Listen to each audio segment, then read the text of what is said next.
And that really dovetails into seeking counsel and seeking advice. And she talks about how female leaders are so great in crisis moments because they're more hardwired and more likely to seek advice and counsel. And I'm curious, how do you incorporate counsel and advice into how you approach the problems?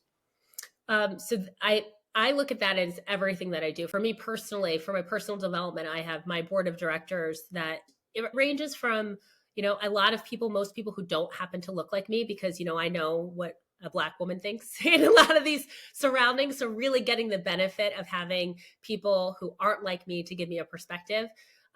Especially to help me, sometimes when you want to deliver a message, you want it to land a certain way, understanding the perspective of other people. Not that you need to twist yourself in knots and be different, but how are you intentional about others' motivations and really thoughtful about how you communicate, so that your message is understood and lands, but also results in action. So I do that for myself personally to get a broad range of perspective, to really, craft what I'm doing. But I also recognize that, especially as things are moving so fast, if you don't have a speed dial of folks that you can text, ask questions to, share challenges that you have, then you're at a loss. When it comes to how I work, the scope of commit of responsibility that I have means that there is no way, shape, or form that I am going to be the expert in the things that I control. So being able to understand how to ask the right questions, how to share the right context and information to allow people to give you the right inputs to make decisions is so critical, and it is a skill set